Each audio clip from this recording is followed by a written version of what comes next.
Selamat siang, salam sejahtera untuk kita semua. Wassalamualaikum warahmatullahi wabarakatuh. Alhamdulillah, syukur hari ini kita bisa bertemu kembali dalam keadaan sehat untuk kegiatan kita hari ini, yang mana merupakan sesi yang terakhir ya dari 3 sesi yang kita sudah rencanakan. Alhamdulillah hari ini bisa terlaksana. Untuk hari ini kita topiknya adalah masih lanjutan dari sesi yang kemarin, adalah merupakan operational maintenance ya, masih lanjutan dari yang lalu. Nah, mungkin nanti lembaganya akan dijawab. Terima kasih Pak Lori atas kesediaan waktunya untuk mendampingi kita untuk sesi hari ini. Adik-adik mahasiswa juga, kami tahu bahwa kesibukan adik-adik saat ini sudah mulai ya, karena mungkin sudah kegiatan belajar di kampus ataupun secara online. Begitu pula dengan teman-teman Pak Niko, Bu Vivi, dan Mbak Mariam yang hadir hari ini, ikut juga mendampingi kegiatan hari ini. Jadi untuk memulai kegiatan hari ini, saya mungkin ada hal-hal yang perlu disampaikan atau mungkin arahan-arahan dari Pak Luri ataupun mungkin hal-hal lain. Saya persilakan Pak untuk waktu dan tempat, saya persilakan. Terima kasih Pak.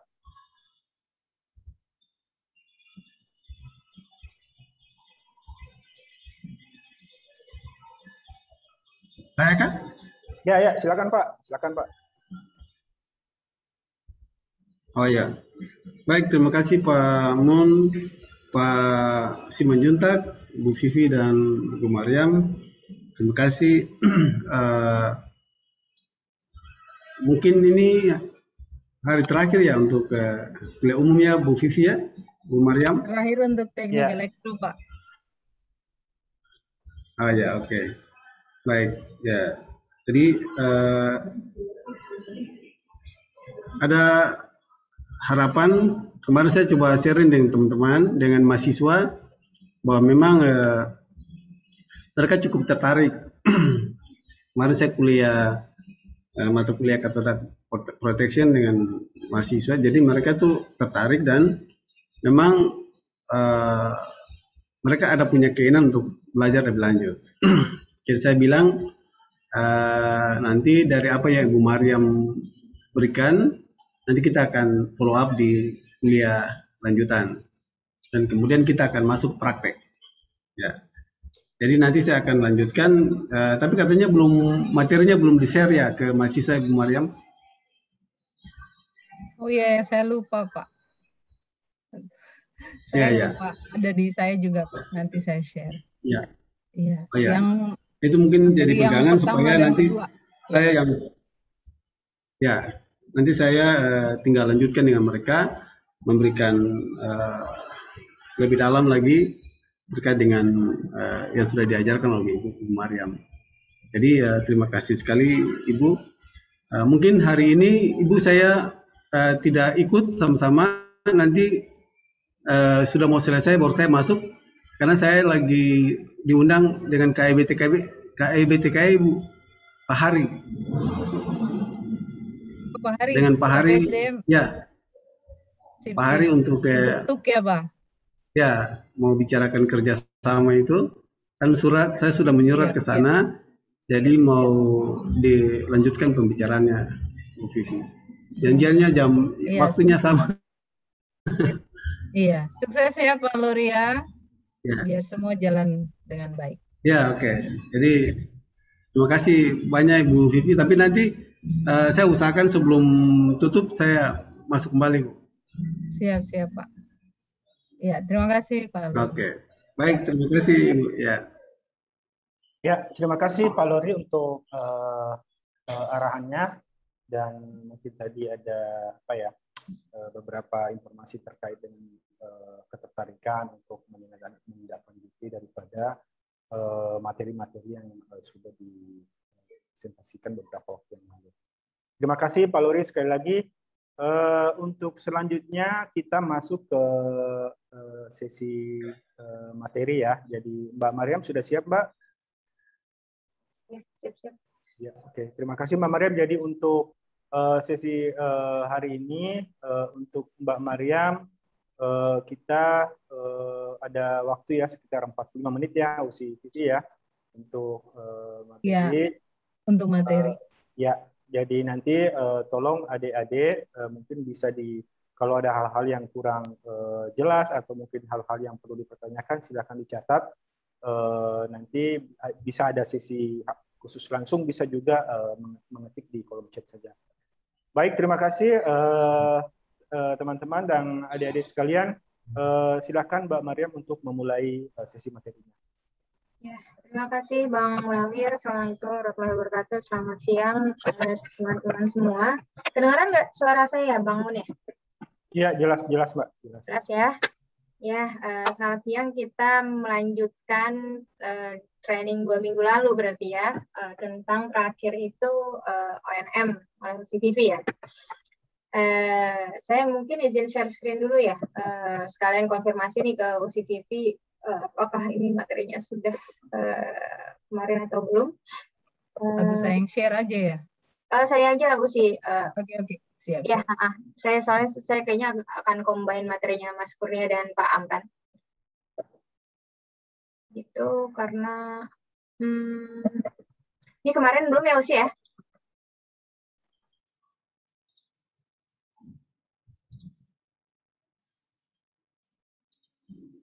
Ini sudah kemarin, Mbak. Sudah ya? Sampai di inverter kemarin. Sampai di inverter, Mbak. Sampai di inverter. Nih ya, sampai sini ya berarti. Oke. Yang inverter belum maksud saya. Oke. Oke, kita lanjut sebentar dulu kali ya untuk materi ini. Saya share screen. Oke. Kemarin kan sudah dibahas ya sama UCTV seberapa penting sih sebenarnya maintenance itu, seberapa penting kita melakukan maintenance gitu. Kenapa? Karena kasusnya banyak banget PLTS yang ternyata pengeluarannya itu jauh dari apa yang diekspektasikan. Misalkan kita berekspektasi PLTS keluarnya 100 kW, tapi karena perawatannya nggak bagus, dia keluarnya hanya 50 kW. Misalnya ya, jadi hampir 50%-nya. Masalahnya apa? Baik itu masalah ada bayangan, gitu, baik itu masalah PV-nya kotor, baik itu masalah baterai, baik itu masalah inverternya. Jadi banyak ininya, banyak parameternya gitu yang kita harus lihat ketika kita berbicara operasi dan pemeliharaan PV. Nah, kemarin sudah dibahas sampai si PV-nya. Sekarang inverternya gimana sih? Nanti juga akan kita bahas secara singkat untuk troubleshooting-nya seperti apa. Ya, nah, sebenarnya inverter ini, kalau aku bilang sih salah satu yang pasti inti dari PLTS yang semuanya itu terdiri dari komponen elektronika. Hanya si inverter ini dia nggak bisa diganti gitu, kalau udah waktu masa pakainya sudah habis nggak bisa di refurbish gitu, nggak bisa diganti komponennya, harus diganti semuanya gitu, harus diganti se-inverternya. Nah, banyak sekali kejadian inverter ini sering rusak sebelum waktu pakainya habis. Biasanya waktu pakainya ada yang 7 tahun, 10 tahun, bahkan 12 tahun. Nah, ini tergantung dari pabrikannya masing-masing. Cuma rata-rata sih sekarang udah 10 tahun ya. Nah, kenapa bisa rusak? Nah, di sini pada dasarnya inverter minim perawatan biasanya hanya memastikan koneksi kabel listrik dan hubungan baik. Nah, memang secara perawatan tidak besar. Makanya untuk inverter sebenarnya kita memprevent supaya inverter ini bekerja dengan baik itu dari desainnya sebenarnya. Kemarin kan kita udah bahas ya, gimana sih mendesain PLTS supaya arus dan tegangan yang masuk itu sesuai dengan spesifikasinya inverter. Tuh, supaya kalau misalnya terjadi tegangan open circuit atau arus short circuit, si inverter ini masih tetap mampu. Nah, kasusnya banyak sekali PLTS yang secara desainnya itu kurang baik, sehingga ketika terjadi short circuit misalnya, nggak bisa si inverter ini menahan arusnya, atau terjadi open circuit, nggak bisa si inverter ini menahan tegangannya karena udah lewat dari batasnya. Nah, itu yang seringkali terjadi. Karena sebenarnya untuk maintenance PLT sendiri ini hanya maintenance dari koneksi-koneksi kabelnya, terus kita lihat ya apa namanya breaker-breakernya, fuse-fuse-nya gitu. Kita lihat gitu. Mungkin teman-teman udah pernah belajar ya, fuse itu apa, breaker itu apa. Yang salah satu juga alat proteksi untuk alat elektronik gitu ya. Nah, apa sih yang perlu dicek gitu pada inverter ini? Yang pertama yang pasti kerusakan fisiknya. Ada nggak sih kerusakan fisiknya di inverter ini? Yang fisik yang pasti sudah terlihat ya. Kemudian koneksinya, koneksi kabelnya bagus nggak sih? Karena yang sering juga terjadi ketika koneksinya tidak bagus, maka dia akan ada arus bocor. Ya, nah ini nggak bagus. Nah, kita lihat koneksinya. Terus kemudian kipas dan penyaring udara. Nah, fungsinya untuk apa? Karena inverter ini, sebagaimana elektronik, kalau misalnya teman-teman punya laptop juga pasti kan biasanya ada fan-nya di bawahnya ya, atau juga ada fan yang terpisah. Nah, itu kan gunanya supaya si laptop ini bisa perform dengan lebih baik, supaya nggak terlalu panas. Sama pun ketika inverter. Inverter ini harus berada di ruangan yang sejuk. Nah, makanya ini salah satu kenapa tiba-tiba hubungannya kok periksanya kok yang dicek inverter, tapi yang kita lihat si fan-nya atau air filters-nya. Gitu, karena butuh situasi yang bagus. Ya. Nah, ini salah satu ininya memang kalau kita lihat inverter beda dengan TV yang mungkin setiap minggu kita lihat dia bersih nggak sih, ada debu nggak sih, tapi kalau misalnya inverter dia ternyata bisa 1 bulan sekali, 2 bulan sekali, atau bahkan 3 bulan sekali. Kita lihat kira-kira dari luar inverternya ada masalah nggak sih, kabelnya bagus nggak sih, itu ventilasi inverter kan biasanya kalau misalnya dia ada di casingnya, nah itu kita lihat kotor atau enggak. Kalau kotor harus dibersihkan. Itu. Nah, ini ada perbaikan harus dilakukan oleh orang berkompeten. Kalau misalnya ada terjadi masalah fisik, pasti ya makanya butuh orang yang mengerti ini inverter. Nah, ini juga jadi peluang nih buat teman-teman di sini yang sebenarnya kan renewable energy ini lagi perkembangan lagi tinggi banget di Indonesia, sehingga peluang-peluang untuk menjadi expert di bidang ini itu banyak sekali. Apalagi di Maluku itu akan banyak sekali site-site renewable energy. Makanya dan dia harus seperti yang tertulis di sini. Ketika rusak harus dilakukan perbaikan oleh orang berkompeten. Jadi ini juga peluang untuk teman-teman semua untuk bisa mempelajari lebih dalam soal ini. Kemudian ketika tadi secara virtual terjadi kotor gitu ya, data layar tidak bisa terbaca jelas. Nah, kita bersihkan dengan kain, terus biasanya ini ada di buku manualnya. Di buku manualnya itu, buku manual inverter dikasih tahu gimana sih cara membersihkan inverternya. Memang secara inverter kan beda-beda ya, ada yang central inverter, kemarin sudah dibahas ya, ada yang string inverter. Nah, itu juga beda-beda cara pembersihannya seperti apa. Nah, ini kita sesuaikan. Nah, dilarang membersihkan inverter menggunakan kompresor. Misalnya central inverter gede banget nih, gitu ya. Maksudnya kompresor tuh kayak gimana? Misalnya kita lihat contohnya vacuum cleaner. Misalnya central inverter gede banget, kita pakai vacuum cleaner aja lah bersihinnya gitu ya. Nah, itu jangan kalau bisa ya, karena bisa merusak inverter. Yang pasti kalaupun pakai sejenis vacuum cleaner itu yang tidak terlalu yang tidak terlalu kencang ininya, seperti itu. Karena khawatir merusak bagian komponen-komponen elektronik di dalamnya. Kemudian ini itu inverter. Kemudian ada yang namanya baterai. Baterai itu ada 2 yang banyak digunakan ya, walaupun lead acid sebenarnya sekarang masih digunakan gitu ya. Cuman kalau bisa sekarang itu udah pakai lithium ion. Jadi baterai yang biasa digunakan untuk PLTS off-grid terutama itu lead acid dan lithium ion. Kemarin udah pernah dibahas juga ya pas materi saya 2-3 minggu yang lalu. Nah, umurnya berapa lama sih? Nah, ini tergantung. 5 tahun, 10 tahun. Cuman kalau biasanya lead acid rata-rata 5 tahun ya, atau kurang dari 5 tahun. Nah, perawatannya dalam bentuk seperti apa sih? Ini udah dijelasin kemarin belum ya? Ada jenis maintenance itu, ada preventive maintenance sama korektif.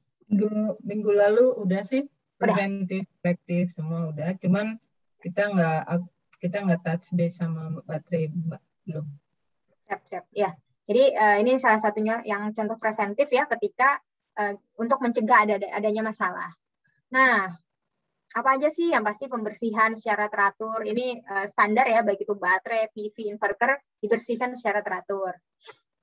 Kemudian cek tingkat level elektrolit, karena kalau lead acid masih pakai elektrolit ya, ataupun yang ada juga yang tipenya gel, nah itu dicek. Gitu. Terus menjaga baterai pada kondisi pencasan tinggi. Maksudnya apa? Jadi baterai itu nggak boleh terlalu dalam mendischarge atau mensuplai energinya sehingga kapasitas baterai ini benar-benar habis atau kosong. Karena kenapa? Karena ketika itu terjadi, umur masa pakai baterai akan semakin rendah. Gitu. Jadi baterainya lebih cepat rusak. Makanya sama, kalau misalnya teman-teman punya laptop, nggak boleh sampai benar-benar 0% baru di charge, atau baterai handphone gitu, itu akan makin mudah bocor. Jadi baiknya seperti apa? Baiknya misalnya baterainya udah 10%, bahkan 20% itu udah di charge. Nah, itu salah satu cara untuk menjaga si baterai. Kemudian apalagi nih, inspeksi visual harusnya dilakukan untuk mengetahui kondisi baterai, seperti cek bocoran elektrolit, keretakan baterai, atau korosi pada terminal atau konektor. Nah, ini tadi selain pembersihan secara teratur, inspeksi visual juga hal yang dilakukan untuk seluruh peralatan gitu ya, baik inverter tadi sudah disebutkan, ini baterai, nanti juga PV sama. Inspeksi visual itu pasti ada. Kemudian mengukur tegangan setiap sel. Nah, kalau baterai ini penting ya, mengukur tegangan setiap selnya, kira-kira tegangan keluarnya sesuai atau tidak sih yang kita harapkan, jangan-jangan dia ada voltage drop gitu, atau dan seterusnya. Nah, ini harus kita cek. Nah, itu baterai. Gimana kalau PV? Nah, ini salah satunya kita lihat gitu ya, dari yang perlu kita perhatikan itu apa aja. Kita lihat kondisi lingkungannya dengan spesifikasi bahannya. Jangan sampai kita mendesain atau kita dari awal mengkonstruksi frame PV ya, itu yang mudah korosi gitu, atau bukan frame, apa namanya, trail ya. Jadi jangan sampai kita menggunakan besi-besi yang mudah korosi gitu. Kemudian kita lihat juga akses bahan-bahannya tadi ya, materialnya, aksesibilitasnya. Apakah mudah nggak sih si PV ini di maintenance? Jangan sampai kalau misalnya PV off-grid misalnya, spasi antar array-nya atau spasi antar string-nya itu terlalu dekat. Sehingga menyusahkan orang untuk melakukan maintenance. Nah, ketahanan terhadap air, serangga, panas matahari, dan tinjauan detik kemudian. Nah, ini selebihnya ini hal-hal yang perlu kita lihat ya. Jadi kalau misalnya kita punya mobil misalnya ya, teman-teman pasti punya suku cadangnya. Supaya apa? Supaya ketika terjadi trip gitu ya, udah ada gitu ya, udah bisa langsung diperbaiki. Misalnya bannya tiba-tiba bocor, udah punya ban serepnya misalnya, atau mungkin ketika akinya kenapa-napa, udah ada cadangannya. Sama pun ketika kita PLTS harus punya cadangan-cadangannya. Cadangan seperti apa sih? Nah, ini cadangan-cadangan yang sifatnya yang kecil-kecil itu, baik itu kabel misalnya, terus breaker gitu, MCB, fuse, relay control, dan seterusnya. Ini hal-hal yang perintilan, tapi sangat penting kita punya ketika kita mengoperasikan PLTS. Kalau misalnya terjadi sesuatu, bisa langsung diganti gitu. Ketika terjadi misalnya trip, fuse-nya rusak gitu. Kita udah punya cadangan fuse-nya untuk mengganti dengan yang baru. Oke. Jadi intinya butuh cadangan. Nah, ini nih yang berikutnya penting. Gimana sih cara troubleshooting dan cara mendiagnosis ketika ada masalah gitu, atau mendiagnosis masalah. Ini saya cek dulu ya, ada yang bahasa Indonesia atau enggak. Kalau nggak ada, kita pakai ini. Oh, nggak ada, sama aja ternyata. Oke, sebentar. Ada di materi Pak Amran yang langkah-langkah troubleshooting. Ya, nanti aku masuk ke sana juga. Biar apa namanya? Oke, ini biar ini ya. Oke, kita ini dulu sebelum masuk ke sana. Jadi ada beberapa step yang harus kita lakukan untuk troubleshooting sendiri. Biasanya apa? Biasanya kita melihat sesuatu atau PLTS itu mau di troubleshooting itu ketika kita lihat datanya. Dari data, oh kira-kira nih harusnya nih PLTS ini menghasilkan 300 kilowatt. Tapi kok kenapa ya cuma 100? Ada masalah apa nih? Atau kenapa ya cuma 150? Kira-kira ada masalah apa? Padahal mataharinya terik gitu, padahal cerah gitu. Kenapa menghasilkan lebih rendah dari yang kita ekspektasikan? Jangan-jangan ada masalah nih. Maka kita lihat gitu. Kita lihat dari mulai apa? Dari mulai kira-kira dari mulai fisiknya gitu. Dari mulai kita cek fisiknya. Kita mulai dari mulai PV, baterai, inverter, kita lihat secara fisiknya. Ada yang kotor nggak sih? Oh, ternyata ada, misalnya ternyata ketutup nih si PV-nya, misalnya sama bayangan, atau ternyata PV-nya kotor. Nah, itu kita cek dulu. Kemudian setelah PV, baru kita cek broken fuse, disconnected circuit breaker. Ada nggak sih fuse yang rusak? Ada nggak sih circuit breaker yang trip gitu, sehingga dia terdiskoneksi. Jadi misalnya koneksi dari beberapa array itu nggak masuk. Contohnya misalnya ini ada array ya. Ini ada array. Nah, misalnya gini ya, ini contoh. Nah, gitu, ini ada breaker ya, misalnya, atau fuse. Sinilah, di sini. Ini baru inverter. Ini contoh aja ya, ini inverter. Nah, ketika dia terjadi trip, ketika di sini terjadi trip, dan kita nggak ngeh, maka apa ininya konsekuensinya? Konsekuensinya adalah energi dari array ini nggak bisa masuk ke inverter. Berarti dia nggak bisa mensuplai listrik ke inverter. Itu karena koneksinya terputus. Nah, kita lihat, ada nggak sih yang koneksi yang terputus? Jangan-jangan ada nih fuse yang trip atau breaker yang trip gitu, sehingga dia disconnect. Nah, harus kita lihat dari misalnya combiner box itu seperti apa, terus dari PV-nya, dari inverternya sendiri. Nah, kita cek semuanya. Tuh, kira-kira ada yang trip atau tidak. Nah, sebenarnya trip ini juga berfungsi untuk melindungi si inverter ya. Gitu. Jadi salah satu cara melindungi si inverter. Nah, baru kita cek dengan multimeter testing. Jadi electrical testing. Setelah itu baru electrical testing. Seperti apa sih sebenarnya? Jangan-jangan ya ada panel yang enggak, atau ada array yang tidak mengeluarkan energi yang seharusnya gitu. Jadi salahnya bukan di ternyata fuse-nya bagus kok, circuit breaker-nya juga masih aktif. Terus kita cek, jangan-jangan ada masalah di PV-nya. Kita cek electrical testing. Atau bahkan jangan-jangan ada masalah di inverternya, keluaran inverternya. Itu kita cek juga. Baru setelah itu kita tes temperature distribution dan tes IV karakteristik. IV karakteristik ini di panel ya, yang kemarin udah dijelasin, yang diagram ini ya, diagram IP. yang ini I, yang ini V, gitu ya. Dan udah. Nah, ini kita cek. Jangan-jangan harusnya kan kayak gini idealnya. Tapi setelah dicek ternyata begini ininya, apa namanya? Ternyata grafiknya gini, gitu ya. Jadi nggak ideal. Jadi kenapa nih? Jangan-jangan ada masalah sih dari si panelnya. Oke. Itu berikutnya kita. Oke, berikutnya kita lihat di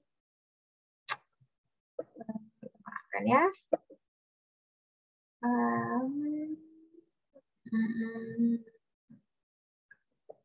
Nih ya. Oke. Ini saya kecilin aja ya.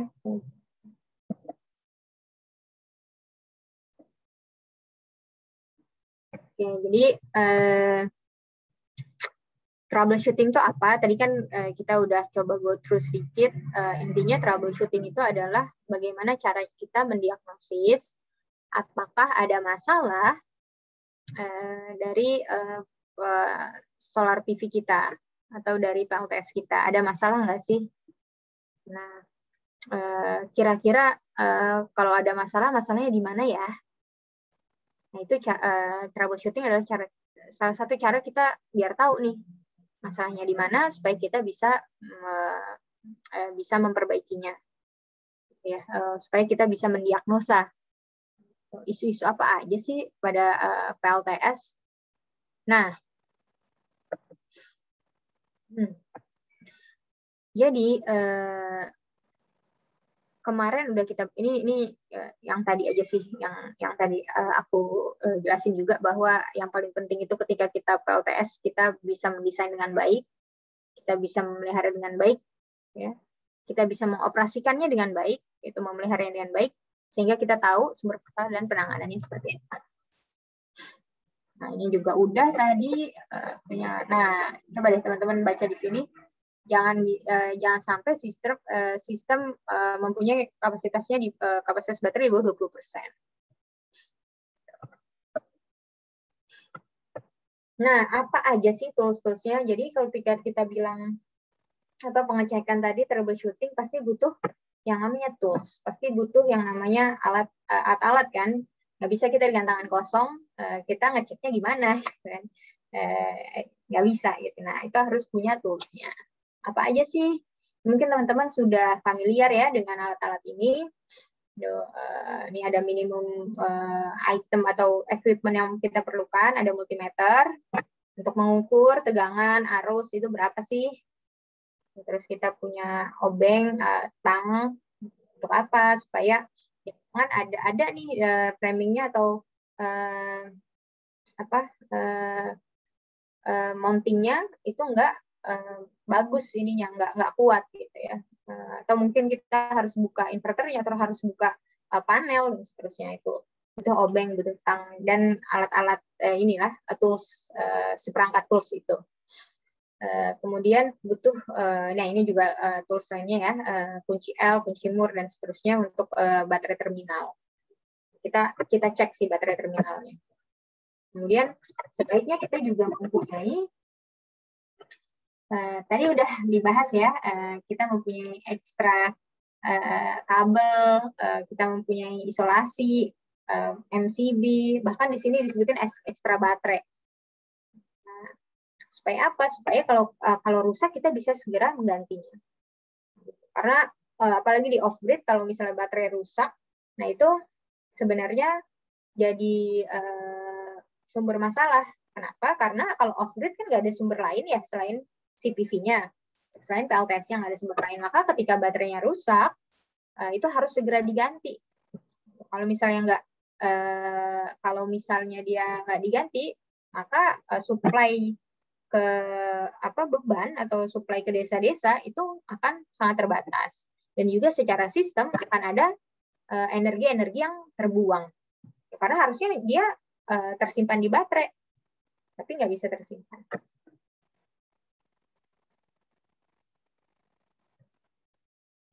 Nah, ini tadi kita sudah bahas sedikit ya, ini mulai agak detailnya. Apa aja sih yang kita harus considerkan? Yang pertama, melakukan pengamatan dan pengukuran sebelum troubleshooting. Jadi kalau tadi lihat data acquisition ya, kalau di ini yang tadi, kalau di PPT yang sebelumnya. Jadi kita lihat, kita catat, kita ukur. Gitu. Jadi kita cek dulu beneran nggak sih segini gitu. Jangan-jangan baik-baik aja semuanya. Nah, kita pastikan. Kita pastikan melakukan pengukuran di inverter, di combiner box atau di PV-nya sendiri. Nah, yang pertama pengukuran. Yang kedua tadi sudah disebutkan juga visual inspection. Jadi kita lihat nih kira-kira secara visual dia bagus nggak sih koneksinya? Dia PV-nya ada yang retak nggak sih? Kabelnya ada yang tercabut nggak sih? Dan seterusnya. Nah, kita harus bisa mengidentifikasi hal tersebut yang terlihat secara fisik. Kemudian, nah ini nih, verify installation. Jangan-jangan instalasinya jangan-jangan instalasi yang kita lakukan itu nggak sesuai dengan requirement dari pabrikannya. Atau nggak sesuai dengan desain awalnya. Kita cek itu. Kita kan punya namanya as-built drawing. Ya. Jadi kita punya desain, kira-kira masih sesuai nggak sih gitu. Jangan-jangan operatornya salah nih. Ada yang salah dilakukan, ada koneksi-koneksi yang salah. Nah, itu kita cek. Kemudian load verification. Nah, verify that the load being consumed by the system is consistent. Kita lihat load atau beban listriknya konsisten nggak sih? Seperti itu. Saya mohon maaf sebentar ya.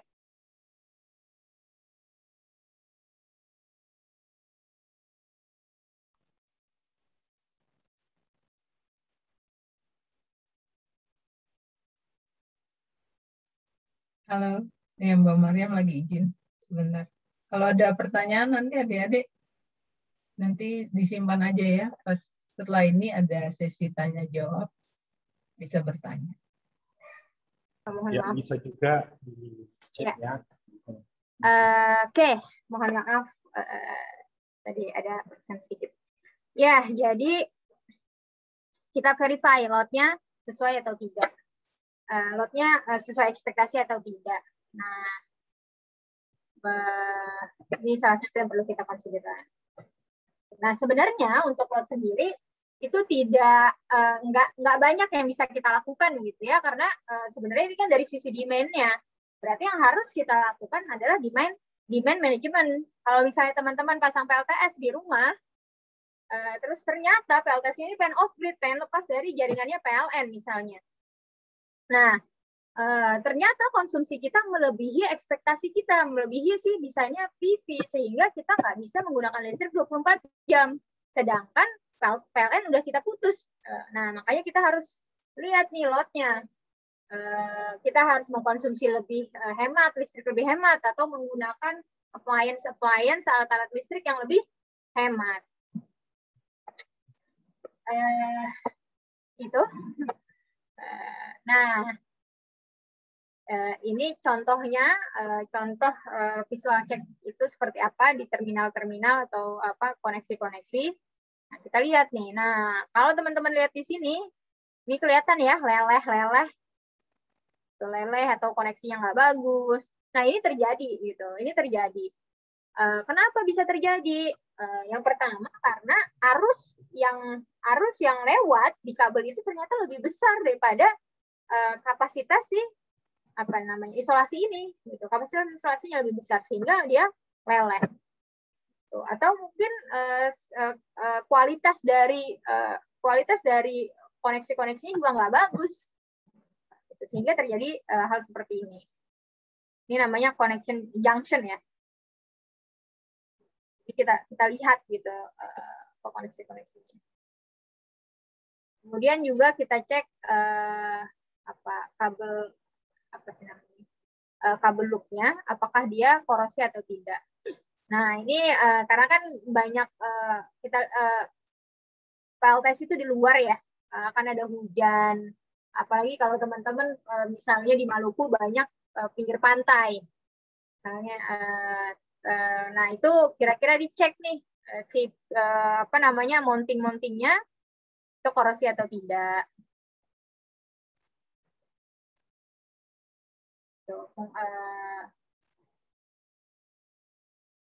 Kemudian groundingnya juga dicek ya, grounding dari CPP-nya kira-kira sudah sistem groundingnya sudah baik atau tidak. Mungkin teman-teman udah belajar ya tentang sistem grounding, kenapa kita perlu earthing system atau grounding, gitu ya. Nah, kita cek apakah sudah bagus atau tidak. Kalau groundingnya nggak bagus atau bahkan nggak ada grounding, nah ini akan berbahaya untuk sistemnya sendiri dan manusia. Karena yang namanya listrik kan itu berbahaya sebenarnya ya. Kesetrum itu berbahaya kan. Nah, ini bisa menyebabkan berbahaya buat manusia ketika nggak ada sistem grounding gitu, ketika tidak ada sistem pentanahan. Nah, ini juga dicek ya. Kalau teman-teman lihat di sini, itu kabelnya nggak bagus ya instalasinya. Nggak bagus instalasinya, makanya harus dibenerin, harus disusun dengan rapi.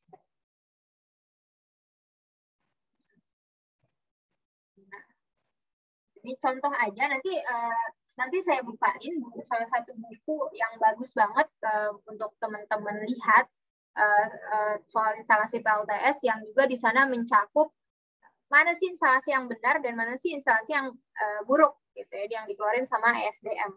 Nanti di situ ada tuh contoh-contohnya, gambar-gambarnya ada. Nanti saya bukain, saya kasih tahu. Oke.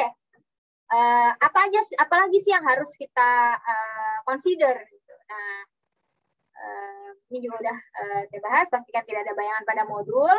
Kita lihat, gitu, modulnya itu bagus. Itu nggak ada tiba-tiba sebelum PLTS dibangun nggak ada pohon. Tiba-tiba setahun kemudian ada pohon tumbuh atau apa gitu ya, ada bangunan misalnya. Kita pastikan. Semua MCB dalam posisi on tadi ya, jangan sampai ada yang trip terus kita nggak tahu. Terus kita lihat cuacanya gimana sih sebenarnya, cuaca untuk mengevaluasi aja sebenarnya kalau cuaca ini. Nah, kira-kira kalau cuaca yang abnormal kita analisis deh akan ngaruh nggak sih sama PLTS-nya. Dan kita lihat temperatur. Kenapa temperatur penting? Kemarin udah kita bahas juga ya. Ketika temperatur tinggi, maka energi yang dikeluarkan juga akan semakin kecil. Makanya kita pengen PLTS atau PV ini bagusnya di si modulnya tidak temperaturnya tidak terlalu tinggi. Terus kapasitas tercharge baterai. Nah, kita pastikan juga kalau misalnya tidak terlalu banyak menarik energi dari si baterai, atau deep of discharge-nya itu DOD-nya tidak sampai full 100%. Kalau ini disarankan 550%, gitu ya. Ada yang bisa sampai 70%, tergantung. Nah, yang DOD-nya 50% akan menghasilkan lifespan yang lebih lama dibanding DOD-nya 70%. Tapi konsekuensinya apa? Energi yang ditarik memang cuma 50% dari kapasitas baterainya, artinya tidak terlalu besar. Berikutnya arah atau posisi modul. Oke, karena kita lihat angle-nya gitu ya, ada derajat tertentu di mana kita bisa mendapatkan energi matahari yang lebih besar.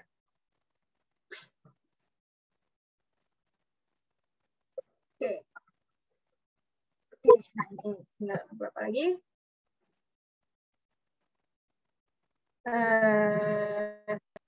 Ini kayaknya tadi udah ya ini. Inspeksi combiner ini tadi udah ya. Kita lihat secara inspeksi secara fisiknya, terus juga koneksi-koneksinya, terminasi-terminasinya, dan kita verifikasi bebannya.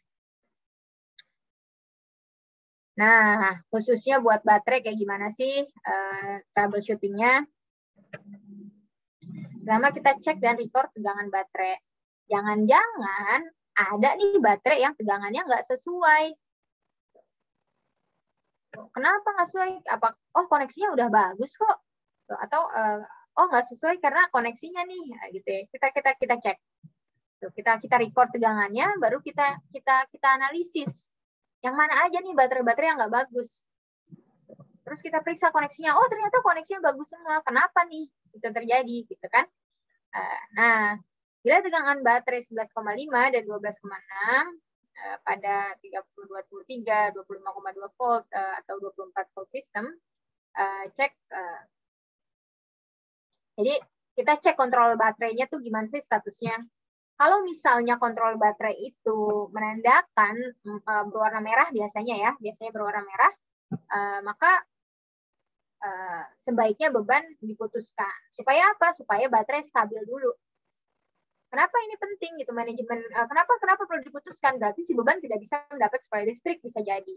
Ini untuk menjaga kualitas si baterai. Kita pengen baterainya ini sehat.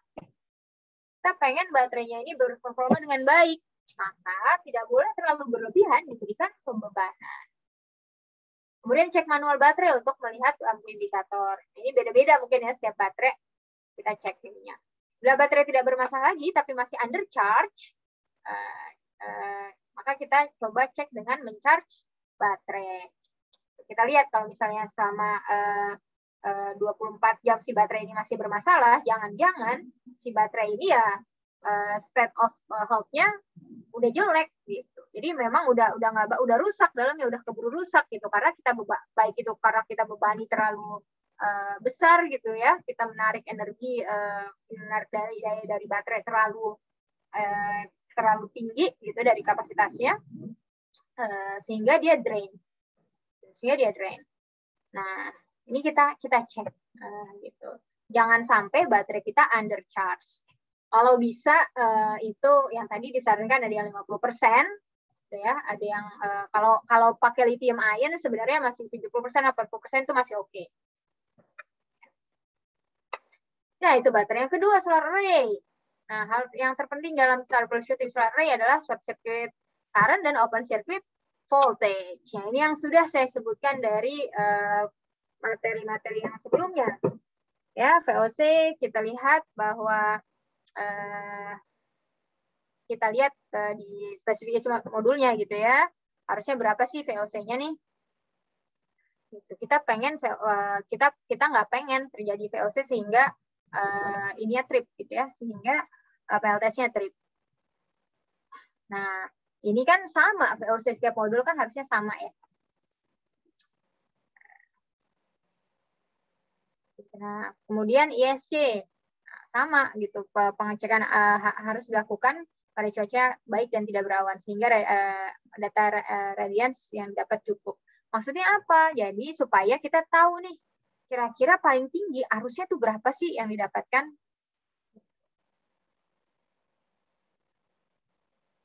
If only the current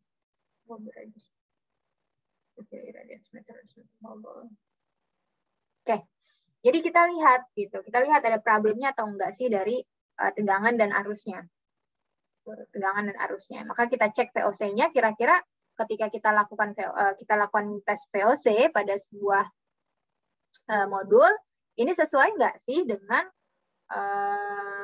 data sheet-nya kayak gitu. Sama juga ketika ISC.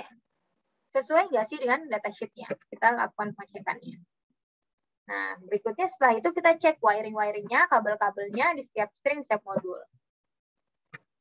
Nah, perbedaan tegangan dan arus modul dan array perlu pengecekan lanjut gitu. Misalnya array yang satu dia bagus nih VOC dan ISC-nya sesuai data sheet, tapi array sebelahnya ini enggak sesuai. Berarti masalahnya gimana ya? Apakah ada retak di solar PV-nya misalnya? Atau apakah ada bayangan? Apakah berdebu gitu ya? Atau kenapa? Nah, makanya ini penting untuk melakukan pengecekan IV curve yang kita ini ya, IV curve. Kita supaya tahu, oke ini kan ISC, ini kan yang sebelah sini kan ISC, nih VOC ya kan. Nah kita cek, nah IV curve ini akan menandakan deh, oh ternyata array yang ini modul-modulnya IV curve-nya ternyata nggak ideal, dia ternyata di bawahnya misalnya kayak gini gitu, yang idealnya halus kayak gini, tapi ternyata realitanya seperti ini, sehingga berarti ada masalah di performa solar PV-nya. Tuh, oke. Nah ini using, nah ini kemudian kita disarankan menggunakan multimeter untuk ngecek voltage di seluruh bagian gitu ya, dari baterai bank, di load breaker kalau ada, atau baterai breaker di breaker-breakernya ya.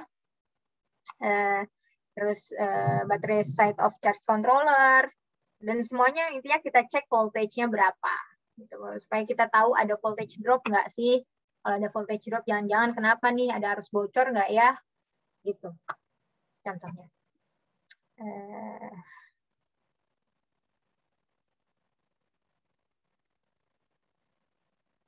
Nah, dengan melakukannya pengecekan arus dan tegangan dan interkoneksi kabel, yang terjadi sudah harapannya bisa terdeteksi. Gunakan SLD sebagai acuan. Single line diagram, kita kan punya ya single line diagram dari setiap site, dari setiap kita mau melakukan apa, baik itu rooftop maupun PLTS off grid misalnya, itu udah ada kan single line diagram. Nah, kita cek gitu ya, sudah sesuai atau belum. Apakah setiap line-nya bagus gitu ya. Kemudian hasil pengukuran nilai batas yang tertera pada manual yang mungkin disebabkan oleh suhu yang sangat panas, program PLTS tidak akan seperti yang diharapkan walaupun tidak terjadi kerusakan pada sistem. Makanya kita penting juga melihat, misalnya kita pengen melakukan pengukuran, misalnya kita pengen melakukan pengukuran, tapi cuacanya lagi hujan gitu atau lagi berawan, gitu. Nah, kita lihat gitu, cuaca yang berawan kan sebenarnya itu sangat ya memang hasilnya akan kurang gitu, energi outputnya akan kurang gitu, bukan berarti karena terjadi kerusakan. Iya, itu saya buka ini ya, ini belum saya buka. Ya, jadi kalau teman-teman ini ya mau baca, silahkan di download, ada buku instalasi PLTS Do and Don'ts namanya. Itu dari SDM, dan dia menurut saya sih yang paling lengkap ya, paling lengkap dan cukup enak dibaca, dan juga dia ada apa namanya gambar-gambarnya bagus sekali, salah satu yang sangat baik gitu ya. Nah ini dijelasin dari apa PV gimana sih, kalau PV pecah, PV retak tuh kayak gimana sih. Terus yang besi gimana, yang berdebu seperti apa, terus juga harusnya kotak junction itu bagaimana nih, kan ini keluar nih kabelnya, itu kan nggak boleh keluar ya. Nah ini yang salah itu bagaimana, nah, dia dijelasin ya. Nah teman-teman silahkan dibaca apa namanya modul ini gitu ya, atau mungkin dokumen ini. Nah ini sangat membantu. Nah kita lihat nih kabelnya di sini kemana-mana ya. Sedangkan di sini bagusnya ada tray-nya, ada kabel tray-nya ya kan. Nah kita cek, kita harus pasang conduit kabel, di sini kan nggak ada ya. Nah ini juga nih, ini cross seperti ini kabelnya. Nah ini cukup lengkap, jadi silahkan teman-teman download. Mungkin kalau misalnya usi Vivi bisa bantu linknya kalau ada. Di Google juga ada kok. Biar saya share sekalian, ada di kita kok. Nanti ya, share aja sekalian. Oke, siap Usi. Ya, jadi ini salah satu yang sangat membantu teman-teman untuk memahami bagaimana sih instalasi PLTS. Di seperti itu, mana sih yang salah dan seterusnya. Mungkin terakhir ya. Nah ini mungkin ini gambaran aja ya, saya lebih enak yang ini sebenarnya. Nah ini gambaran aja ya, yang tadi apa aja sih yang perlu dicek nih. Di sini ada PV, combiner box, gitu ya, inverternya, terus charge controller, baterainya. Nah itu kita cek semuanya, tegangan semuanya, gitu ya. Itu kita lihat semuanya.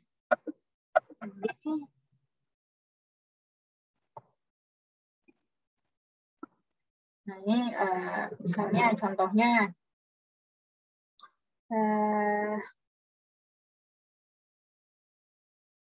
udah dikasih tugas itu minggu lalu. Oh, ini kasih tugas ya? Yang Pulau 3. Oke, siap. Ya, mungkin itu sih dari aku ya. Kalau misalnya ada yang mau ditambahkan dari CVV, Pak Nikolas atau Pak Bangun, silahkan. Kalau ada yang mau didiskusikan, mangga. Aku stop share. Oke, terima kasih Mbak Mariam untuk penyampaian materinya. Maaf ya di sini backsound-nya kan jelas. Adik-adik sekalian, mungkin ada pertanyaan.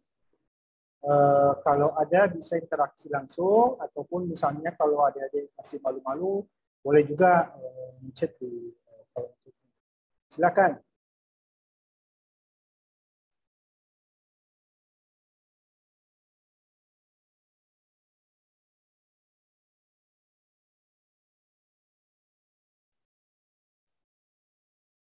Ada pertanyaan kah?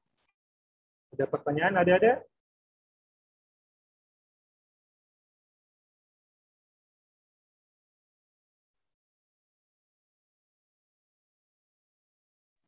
Atau udah pada tidur? Ada nih. Dari ini Fadil. ada. Dari Silakan. Fadil. Apakah ada proteksi penurunan dan kerusakan secara fisik dan non fisik dengan otomatis? Maksudnya apa? Apakah ada proteksi?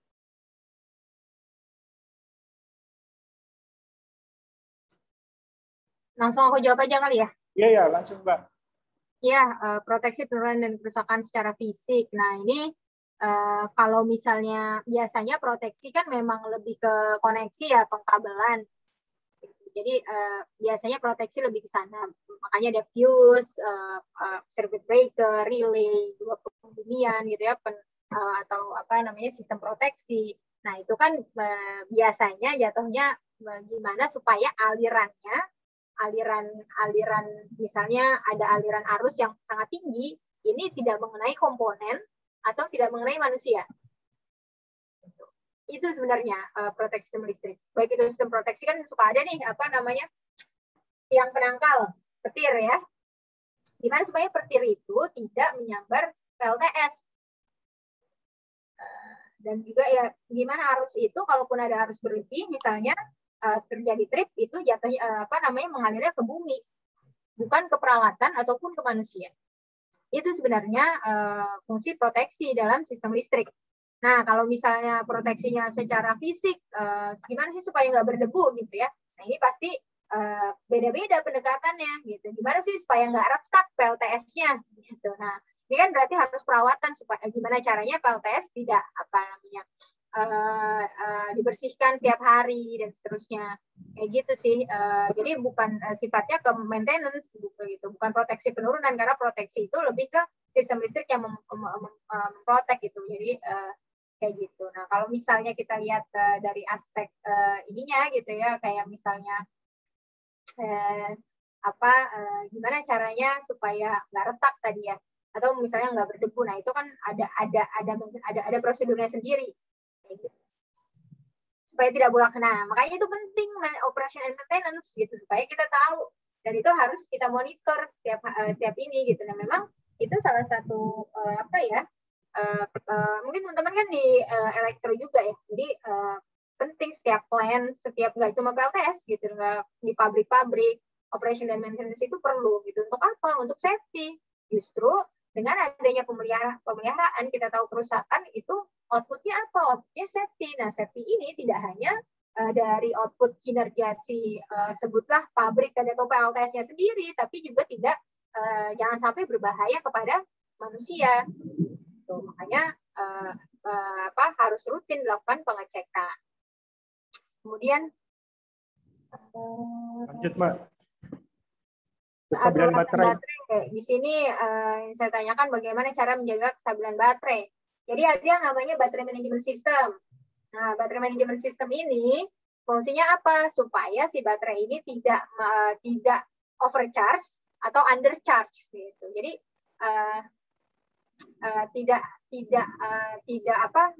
ya supaya si baterai ini tidak terlalu diisi secara berlebihan. Jadi kalau misalnya udah 100% ya udah di-cut gitu ya.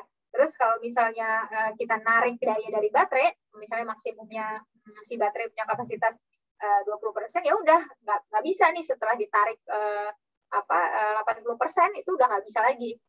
Nah, ada namanya baterai management system.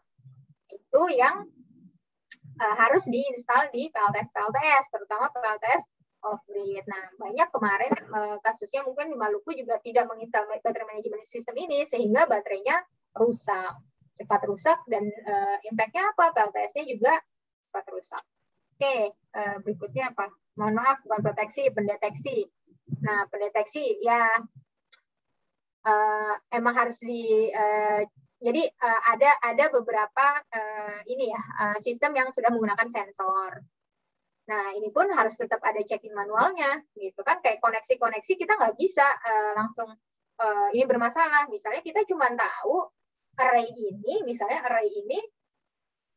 bermasalah nih, array ini ternyata tidak mengeluarkan daya sesuai dengan desainnya. Berarti masalahnya gimana nih? Ada nggak sih kabel misalnya yang ternyata nggak bagus, sambungan-sambungan yang nggak bagus? Nah, itu harus dicek. Nah, gitu. Nah, memang biasanya dia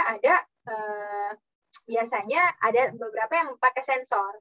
Dari beberapa pakai sensor, tapi tetap harus dicek juga secara manual. Dari beberapa sensor, kita lihat nih, ini terjadi penurunan tegangan nih di array ini. Nah, kenapa nih? Itu kan masuknya data acquisition yang tadi ya. Kita udah punya data, ternyata ada penurunan tegangan nih. Kenapa ya terjadi? Baru kita cek gitu. Kita cek. Ternyata salahnya di mana ya? Seperti itu. Monitor dengan CCTV supaya lebih memudahkan. Ya, itu jadi salah satu cara gitu, baik itu CCTV maupun kamera temperatur itu kan ada ya.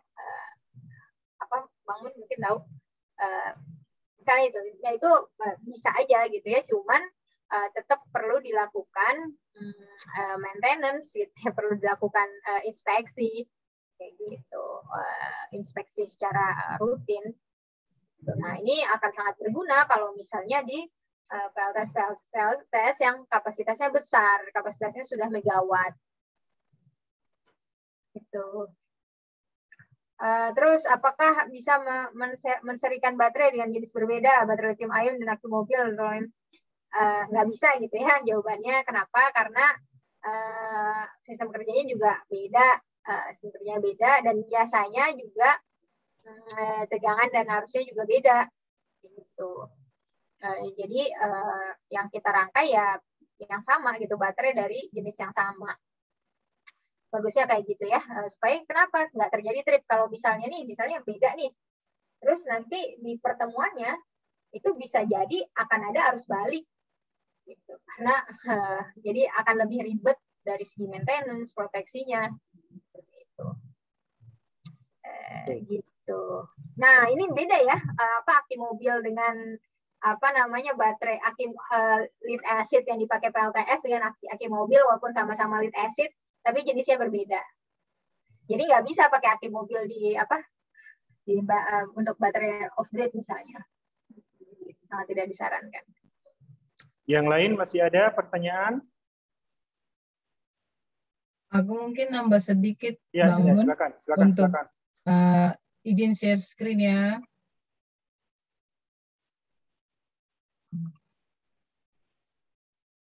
Nah, mungkin ini adik-adik bisa lihat ya, tadi kita belum, Mbak Mariam udah jelasin soal grounding, soal pentanahan, tapi biar ini aja ya, biar lebih jelasnya, kan pasti di teknik elektro juga belajar ya untuk sistem safety untuk alat-alat listrikannya, elektronik semuanya.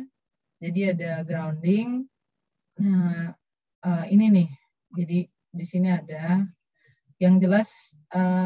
Kalau kita ngukur grounding biasanya lebih baiknya itu di bawah 1 ohm ya tahanannya. Jadi kalau misalnya dia di atas, apalagi 2 udah gitu, kita memang harus langsung periksa ya. Pemeriksaan, jangan-jangan ada nih arus bocor atau apa, jadi menyebabkan grounding kita nggak bagus. Jadi harus langsung cek gitu ya. Saya juga ada lihat beberapa sistem yang groundingnya gitu nggak ditanam jauh gitu. Sistemnya lumayan besar, tapi kabelnya hanya berapa senti dari permukaan tanah. Jadi sebaiknya jangan dibuat gini ya, dibuat lebih safe-nya pakai rod tembaga yang memang dijual ya untuk kabel grounding juga, supaya aman buat semua gitu ya. Mungkin adik-adik udah belajar ya, tapi dalam sistem PLTS ini sangat penting. Terus saya juga mau kasih lihat, sorry, dia nggak move ya. Ini surge protector ya untuk lightning protection sendiri. Nah, ada yang namanya kita punya surge protector. Nah, kalau dia udah merah gini, kalau adik-adik lihat, oh surge protector kita udah merah, nah harus diganti karena kan dia harus hijau ya. Berarti ini dia event counternya udah banyak ya.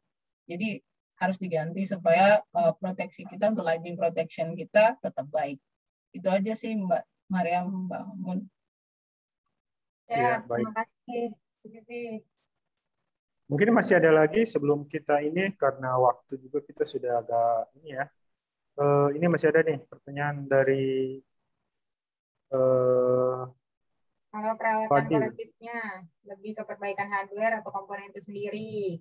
Ya. Kalau korektif, kita lihat dia kerusakannya sampai mana. Kalau inverter misalnya, kerusakan parah pada inverter, maka dia harus diganti. Gitu. Karena agak susah kalau inverter ini memang yang itu harus diganti. Jadi ada beberapa kerusakan yang memang harus diganti. Tapi kalau misalnya dia kayak pengkabelan, nah itu kan tinggal diganti aja kabelnya, atau mungkin fuse, atau mungkin circuit breaker itu tinggal diaktifin lagi misalnya, atau mungkin baterainya misalnya nih ya, baterainya dia udah nggak perform gitu ya. Nah, mungkin masih bisa dipakai. Ada beberapa baterai yang dia state of health-nya 50% misalnya, udah nggak sebagus yang lain gitu. Ada beberapa baterai udah nggak bagus yang lain. Itu masih bisa digunakan, tapi memang disarankan entah diganti yang baru atau ditambahkan. Gitu. Karena ada beberapa komponen yang memang tidak bisa diperbaiki kayak gitu. Kayak tadi ya, inverter kalau kerusakannya sudah parah. Kalau misalnya masalahnya di koneksi, itu mungkin bisa diperbaiki. Kalau kayak solar PV-nya retak, itu nggak bisa diperbaiki, berarti harus diganti modul tersebut. Gitu, semoga menjawab. Ya, terima kasih Mbak Mariam untuk jawabannya. Masih ada pertanyaan? Udah yang lain? Semua. Yang lain? Oke, jadi untuk materi nanti Ibu Vivi akan men-share ya materi-materi yang kemarin, lalu tadi yang terkait juga dengan PLTS do and don'ts itu ya, dari BPTKM dia akan juga di-share. Oke, ini yang bertanya terus ini si Fadil nih. Kalau cairan baterainya di bawah standar, lalu isi kembali itu lebih ke perawatan korektif ya? Atau berkala? Itu bukan korektif sih. Kalau korektif kan biasanya kalau ada kerusakan ya. Kalau dia udah ada kerusakan, baru korektifnya apa. Nah, kalau misalnya LTS, memang aku akuin sih banyakan yang preventif. Preventif. Nah, kalau ini cuma perawatan aja gitu. Kalau misalnya lead acid, misalnya pakai lead acid, udah mau habis, ya diisi ulang gitu. Jadi bukan termasuk korektif. Itu ya perawatan berkala atau pemeliharaan maksudnya. Oke. Baik, terima kasih atas pertanyaannya. Usi Vivi, apakah kita untuk yang case study, apakah kita mau lanjutkan atau gimana? Mungkin, terima kasih adik-adik, Mbak Mariam juga, terima kasih banyak Mbak Mariam. Semua juga yang udah bertanya, mungkin kita langsung masuk ke post test aja kali ya Bang Mun ya, karena ada dua ya. Ada dua. Yang satu untuk ini saya post langsung aja ya. Oke, jadi untuk sesi materi hari ini kita sudah selesai ya. Adapun nanti misalnya kalau ada pertanyaan-pertanyaan menyusul, nanti bisa ditanyakan langsung ke Pak Lori nanti pada saat sesi kuliah, ataupun misalnya bisa juga catch up dengan kita. Untuk adik-adik, kita ada post test ya. Untuk link post testnya itu Sekarang sudah bisa diklik tuh. Jadi untuk pengisiannya itu kita kasih waktu maksimal 10 menit ya. Sebelum kita lanjutkan dengan form feedback form. Jadi masih ada satu lagi form setelahnya ini. Silakan adik-adik untuk mengisi post testnya. Nah, saya coba dulu ya. Oh, sorry. Enggak bisa, kok saya nggak bisa. Bisa, pasti. Mungkin saya lihat dulu ya. Saya tidak bisa.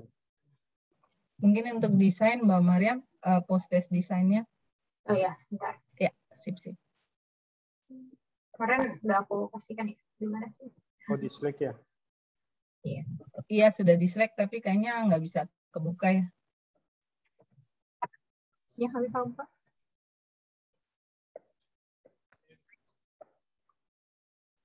Ya bentar. Bentar ya. Atau post test ONM duluan ya. Belum bisa ya.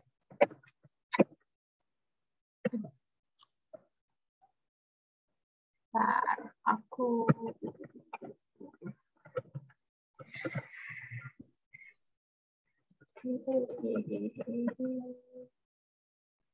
bisa.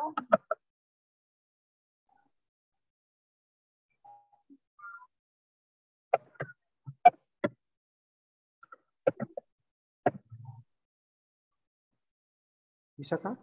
Silakan yang post test ONM dulu, materi yang minggu lalu dan minggu ini, hari ini, bisa. silakan. Sudah di post. Ya, sambil 10 menit ya Bang Munia. Oke, 10 menit jadi berakhir nanti di 3:27 ya. Ya, sampai 3:30 boleh lah. Sambil kita nanti tunggu post test yang dari desain.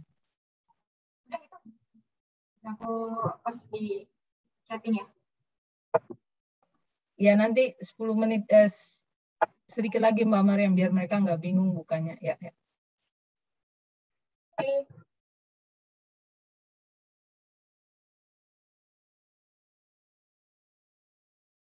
Oke, berarti ada 2 post test ya, satu untuk OM, satu untuk desainnya. Oke. Silakan diisi.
Ayo baru untuk ONM baru 2 ya. Silakan yang ONM, yang desainnya juga belum ada. Tolong diisi ya adik-adik semua ya.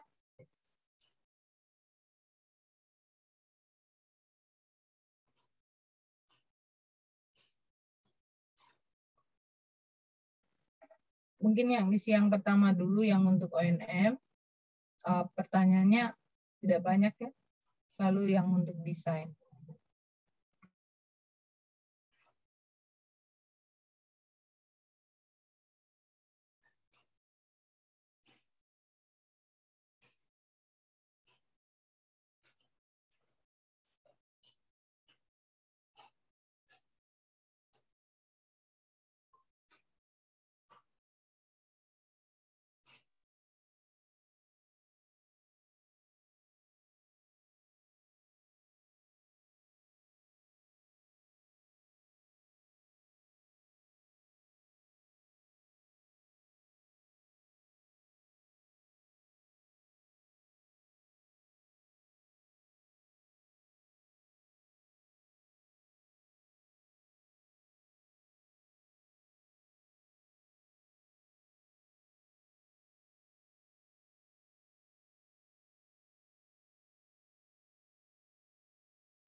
Bagaimana adik-adik?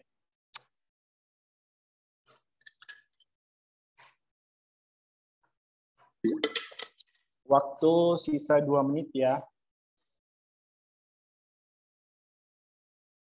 Mungkin masih banyak yang kerja untuk ONM desain, Bang Mun. Oke. Karena ada beberapa hitungan di situ. Ya, ya. Jadi kita di close di Kalau untuk desain 2.35 Usi. nanti ya close desain aja 3.30. Nanti untuk yang ONM ditambah 5 menit karena banyak belum kerja, mereka masih kerja yang desain. Oke, berarti adik-adik kita close di 2.35 ya. Berarti sisa 6 menit lagi untuk post test kedua-duanya.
Adik-adik yang lain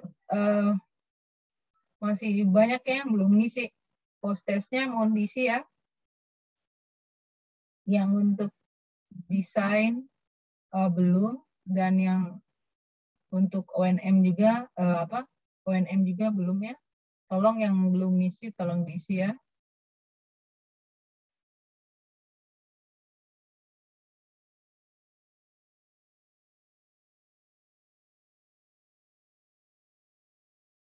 Mungkin sudah bisa diposting ya Usi, yang untuk feedback form.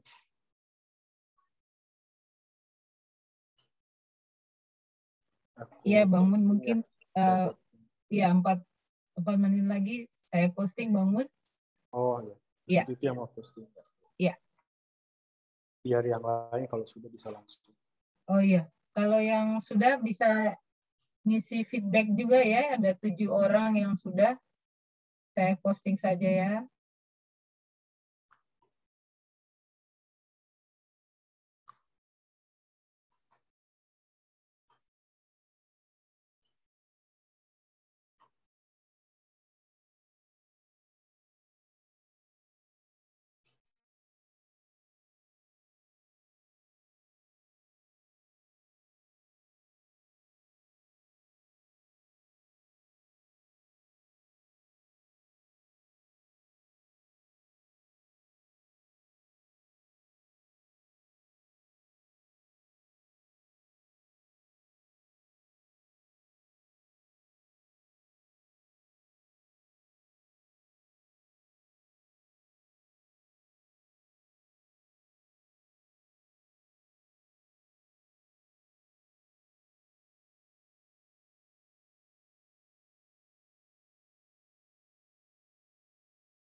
Adik-adik yang sudah selesai dengan post test bisa langsung ngisi feedback kegiatan ya. ada kan 3 sesi ya, kita dari tanggal 6, tanggal 13, dan tanggal 27. Bisa tolong diisi ya feedback-nya juga. Terima kasih.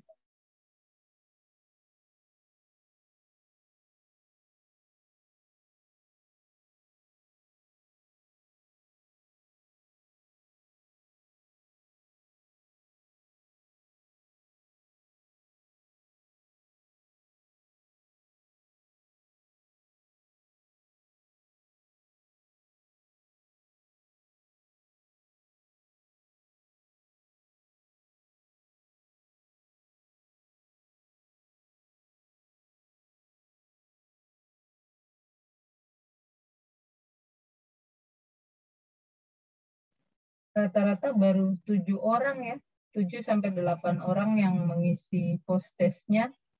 Yang lain mohon diisi ya post testnya, biar kita dari Insight Match bisa lihat adik-adik dapat manfaat tidak dari training ini dengan mengisi post testnya. Silakan diisi ya, karena baru 8 orang ya, baru ngisi.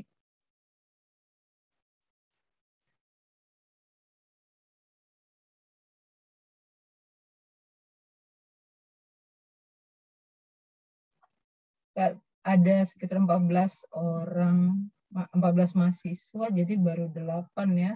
Jadi ada 6 yang belum mengisi ya, silakan diisi. Mungkin dia delay sih, ya, mungkin delay. Baik.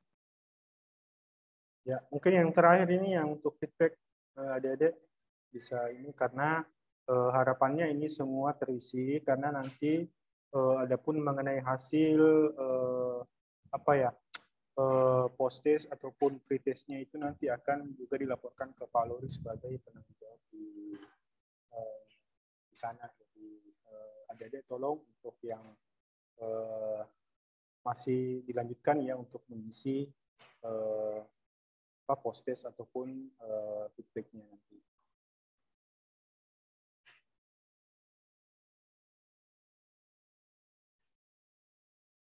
Kita tunggu 2 menit lagi ya Usi ya.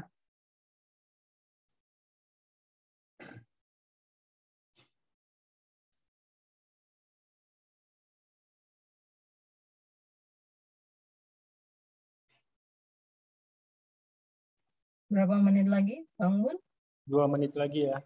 2 menit lagi ya. Ya.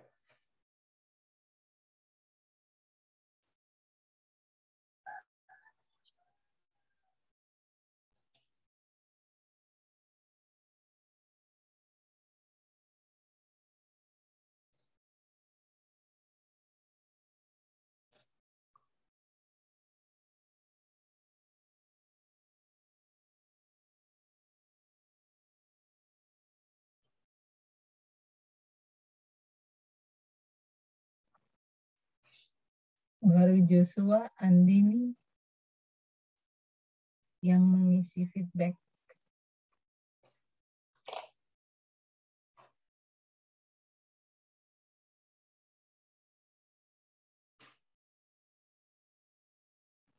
Sama Mega udah isi.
materi Mbak Mariam untuk desain yang untuk sizing PLTS sudah saya upload ya di chat.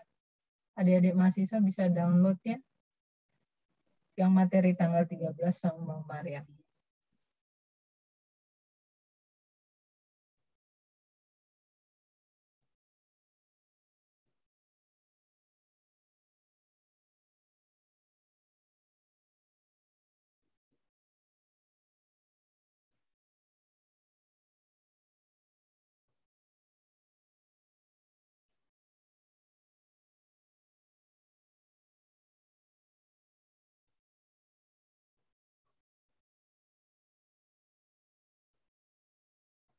Oke, adik-adik, kita sudah sekitar 20 menit ya untuk mengisi post-test ini dan termasuk juga feedback-nya tadi. Jadi harap nanti tetap lanjutkan jika misalnya belum selesai. Kita untuk saat ini, Ibu Vivi, kita penutupan aja ya. Mungkin adik-adik bisa mengaktifkan semua kameranya. Bapak Ibu sekalian dan adik-adik peserta, untuk sesi hari ini kita sudah selesai ya. Terima kasih untuk Mbak Mariam atas penjelasan ataupun sharingnya tadi. Adik-adik yang bertanya juga, terima kasih untuk partisipasinya. Dan Pak Lori juga sebagai penanggung jawab di sana juga, kami juga menyampaikan banyak terima kasih. Nah, sebelum kami tutup, mungkin ada arahan terakhir dari Pak Lori menyangkut terkait dengan kegiatan kita hari ini. Silakan Pak Lori.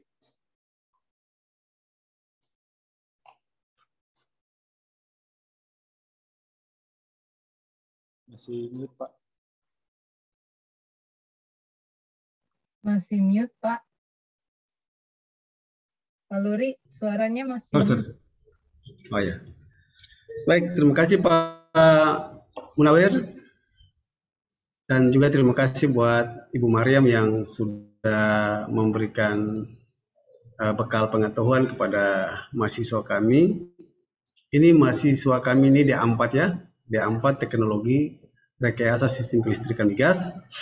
Nah, kebetulan karena mata kuliahnya jatuh pas semester ganjil, jadi mereka wajib untuk mengikuti kuliah umum.